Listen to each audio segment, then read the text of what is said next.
আজ বিজয়া দশমী, মা দুর্গা বিদায় নিচ্ছেন, কিন্তু শহর জুড়ে আলো, ঢাকের শব্দ আর ভিড়ের মধ্যে রয়েছে আনন্দ, আবেগ আর এক নতুন ভবিষ্যতের প্রতিশ্রুতি।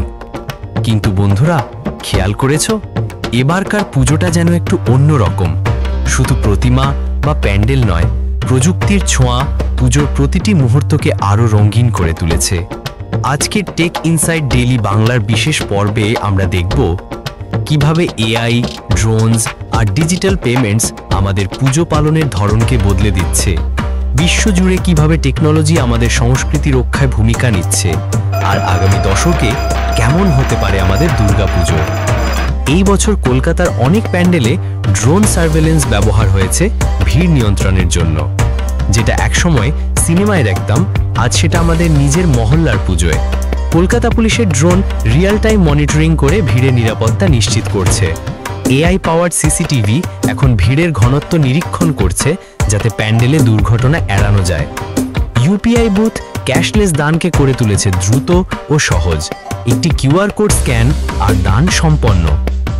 কিছু বড় প্যান্ডেলে এমনকি এআর অ্যাপস দিয়ে ভার্চুয়াল ট্যুর বা থিমের গল্প দেখানো হচ্ছে, যা একেবারে নতুন অভিজ্ঞতা।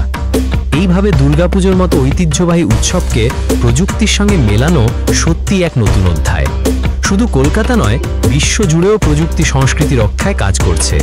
জাপানের কিছু মন্দিরে হিউম্যানওয়েড রোবটস লোক পাঠ করছে, চীনে এআই সিস্টেম ভক্তদের প্রশ্নের উত্তর দিচ্ছে। ভাবুন তো, আগামী কয়েক বছরে যদি কলকাতার পুজোয় AI apps real time pandal update দেয়, বা ভিআর হেডসেট দিয়ে বিদেশে থাকা বাঙালিরা কলকাতার পুজোয় ভার্চুয়ালি ঘুরে বেড়ায়, এটা এখনো পুরোপুরি বাস্তব না হলেও এমন ভবিষ্যৎ আর বেশি দূরে নয়। মা দুর্গা আজ বিদায় নিলেন, কিন্তু প্রযুক্তি নিশ্চিত করছে আমাদের পুজোর স্মৃতি, গান, শিল্পকর্ম আর ঐতিহ্য ডিজিটাল আর্কাইভে চিরদিন বেঁচে থাকবে। এআই ইতিমধ্যে আমাদের লোকগান, সংস্কৃত মন্ত্র আর পুজোর শিল্পকর্ম সংরক্ষণ করছে, যাতে ভবিষ্যৎ প্রজন্ম এই আনন্দের অংশ হতে পারে। আগামী দশকে পুজো হবে আরও ইনক্লুসিভ। স্মার্ট ওয়্যারেবলস দিয়ে ভিড়ে থাকা মানুষের হাতস্থ মনিটরিং, এআই অ্যাপস দিয়ে প্যান্ডেলের ভিড় আর ট্রাফিকের লাইভ আপডেট, এমনকি ভিআর প্ল্যাটফর্মস দিয়ে লাখো মানুষ একসঙ্গে ভার্চুয়াল প্যান্ডেল হপিং করতে পারবে। বন্ধুরা, মা দুর্গা যেমন প্রতি বছর ফিরে আসেন, তেমনি প্রযুক্তি আমাদের জীবনে নতুন আলো নিয়ে আসছে। আজ বিজয়া দশমীর দিনে আমরা দেবীকে বিদায় জানাচ্ছি, কিন্তু স্বাগত জানাচ্ছি এমন এক ভবিষ্যৎকে যেখানে ঐতিহ্য আর প্রযুক্তি একসঙ্গে হাত ধরে পথ চলবে। শুভ বিজয়া দশমী। আবার দেখা হবে এই টেক ইনসাইড ডেইলি বাংলায়।